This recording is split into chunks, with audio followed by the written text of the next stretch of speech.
સાગબારા ઉમરપાડાની અંદર જંગલની જમીનના ખેડાણને લઈને જે મુદ્દો ચાલી રહ્યો છે અને આદિવાસી મહિલા આગેવાન જે છે લીલાબેન વસાવા એ ધરણા આંદોલન પર બેસી ગયા છે।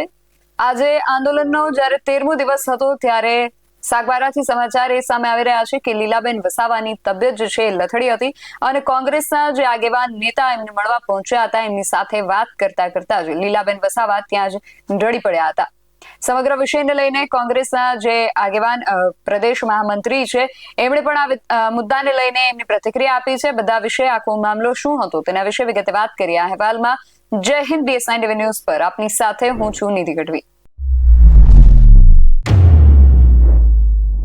સાગબારા ઉમરપાડાની અંદર જંગલની જમીનના ખેડાણને લઈને જે ઉપવાસ આંદોલન ચાલી રહ્યા છે 13 દિવસથી આદિવાસીઓના જંગલ જમીન ખેડાણના હકને લઈને ધરણા પ્રદર્શન કરવામાં આવી રહ્યું છે અને 13 દિવસથી ભૂખ્યા રહીને ધરણા કરતા ભાજપના જે આગેવાન છે લીલાબેન વસાવા એમની આજે તબિયત લથડી હતી। લીલાબેન વસાવા જ્યારે કોંગ્રેસના જે પ્રદેશ મહામંત્રી છે સંદીપ માંગરોલા એમને મળવા પહોંચ્યા હતા, એમની સાથે આ મુદ્દાને લઈને વાતચીત ચાલી રહી હતી અને વાતચીત દરમિયાન લીલાબેન વસાવા ત્યાં જ જમીન પર ઢળી પડ્યા હતા। એમની તબિયત લથડતા આદિવાસીઓ જે એમના સમર્થનમાં ત્યાં બેઠા હતા એમના પણ જીવ અદ્ધર થઈ ગયા હતા અને ત્યાં હાજર એક આદિવાસી મહિલા જે હતા એમણે લીલાબેન વસાવાને ત્યારબાદ પોતાના ખોળામાં સુવડાવ્યા હતા અને આખા જે દ્રશ્ય સામે આવ્યા છે તેના પર એક નજર કરીએ ને ત્યારબાદ ગુજરાત પ્રદેશ મહામંત્રી સંદીપ માંગરોલા જ્યારે આદિવાસીઓના સમર્થનમાં પહોંચ્યા હતા ત્યારે એમણે આ વિષયને લઈને શું કહ્યું છે એ પણ સાંભળીએ।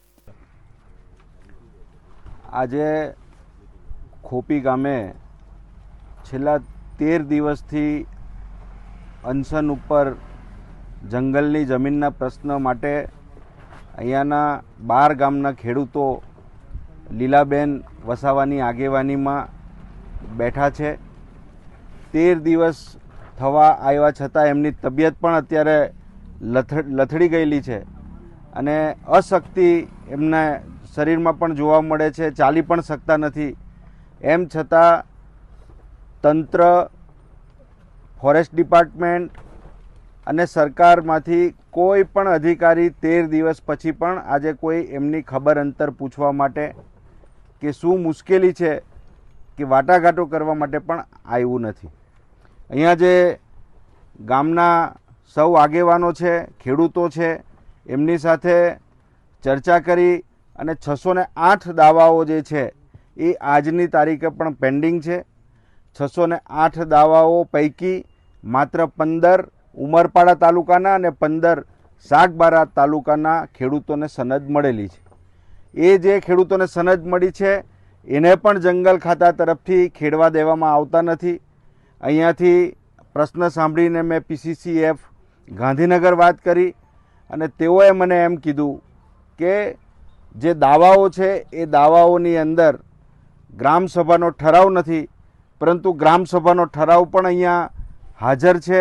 એ ગ્રામસભાનો ઠરાવ પણ મેં જોયો અને 608 દાવાઓ છે એ દાવાઓ પેન્ડિંગ છે એ બાબતના ડોક્યુમેન્ટ પણ મેં અહીંયા જોયા છે। 2006ના જે ફોરેસ્ટ એક્ટ છે એ એક્ટ મુજબ જ્યારે દાવાઓ પેન્ડિંગ હોય ત્યારે ફોરેસ્ટ ડિપાર્ટમેન્ટ એ ખેડૂતોને આખરી નિર્ણય ન થાય ત્યાં સુધી જમીન ખેડવાથી રોકી શકતું નથી અને એ રોકે તો એ ગેરકાયદેસર છે, એ અધિકારીઓની સામે પગલાં ભરવા જોઈએ।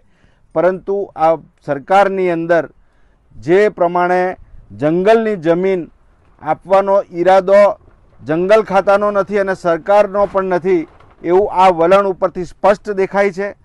અત્યારે ફોરેસ્ટના અધિકારીઓને ફોન કરી અને અહીંયા આવવા માટે વાતચીત કરવા માટે તેઓએ બાંહેધરી આપી છે અને 1 કલાકની અંદર તેઓ અહીંયા પહોંચશે એવી અમને ખાતરી આપી છે। ત્યારે આગળની વાટાઘાટો એમની સાથે ચર્ચા પછી નક્કી થશે અને આગામી દિવસોની અંદર જો આ આદિવાસી ખેડૂતોને ન્યાય ન મળે તો આ આંદોલન વધુ ઉગ્ર બનાવવા માટે અમે આ ખેડૂતોની સાથે છીએ। આવનારા દિવસોમાં કોંગ્રેસની પ્રદેશની લીડરશિપ અને રાહુલ ગાંધીજી પણ અસરગ્રસ્ત ખેડૂતોની સાથે વાતચીત કરશે અને એમની વારે આવતા પણ અચકાય નહીં એ અમે આ સરકારને પણ ચેતવવા માગીએ છીએ, ફોરેસ્ટ ડિપાર્ટમેન્ટને પણ ચેતવવા માગીએ છીએ. જો આ બાબતે તમે ખેડૂતોના હિતમાં કાયદાકીય રીતે જે કંઈક પ્રેક્ટિકલ નિર્ણયો લેવાના હોય એ લેવા જોઈએ. માત્ર ઉમરપાડા અને સાગબારા તાલુકાના ખેડૂતોનો વિવાદ છે આમ કહીને સરકાર અને જંગલ ખાતું પોતે હાથ ખંખેરી અને આ આદિવાસી સમાજને જે લડાવવાનું એક કાવતરું ષડયંત્ર ઘડી રહેલું છે એ પણ ખુલ્લું પડી ગયેલું છે. એ ચાલવાનું પણ નથી. અને આ લોકો જે બેઠા છે એ લોકો સારી રીતે એ વાતથી પણ વાકેફ છે, સમજે છે. ત્યારે માત્ર સહાનુભૂતિપૂર્વક આ ખેડૂતોને તાત્કાલિક જંગલની જમીન જે છે, જે સનદો આપી છે એમને પણ ખેડવા દે, જેના દાવાઓ પેન્ડિંગ છે એમને પણ ખેડવા દે એવી વિનંતી કરીએ છીએ. અને જોવા જેવી વાત આખા મુદ્દામાં એ છે કે લીલાબેન વસાવાની તબિયત આટલી બધી લથડી છે, છતાં પણ એમને મળવા કે એમની સંભાળ લેવા માટે તંત્રનું કોઈ પણ વ્યક્તિ હજુ સુધી પહોંચ્યું નથી. સંદીપ માંગરોલાએ પણ ગાંધીનગર પીસીસીએફ અને વન વિભાગના એસીએફ સાથે આદિવાસીઓનો આ જે મુદ્દો છે એમના હકની વાત કરી છે અને વહેલી તકે આદિવાસીઓના જંગલ જમીન ખેડાણના હકો આપવા માટે પણ એમના દ્વારા વાતચીત કરવામાં આવી છે. ઉમરપાડા સાગબારાના ખેડૂતોના જંગલ જમીનના 608 દાવાઓ પેન્ડિંગ હોવાની પણ એમણે વાત કરી છે.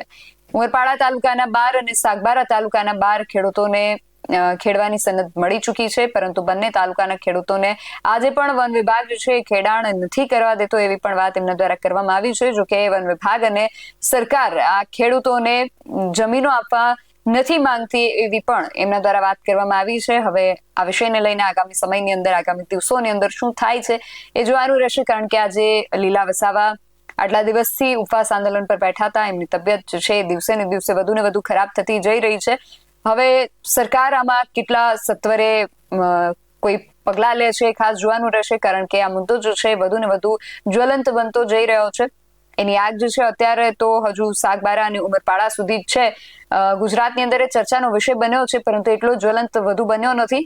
જો લીલા વસાવાની તબિયતમાં વધારે ખરાબ એમની તબિયત થશે તો આ મુદ્દો કદાચ હજુ પણ વધુ જ્વલંત બની શકે છે. એટલે ખાસ હવે એ જોવાનું રહેશે કે સરકાર અને વન વિભાગ આમાં કેટલા સત્વરે પગલાં લે છે. તમારું આ સમગ્ર વિષયને લઈને અને ખાસ અત્યારે સંદીપ માંગરોલા દ્વારા જે વાત કરવામાં આવી છે તેને લઈને શું માનવું છે, તમારો મત અમને કોમેન્ટ બોક્સમાં ચોક્કસથી જણાવજો.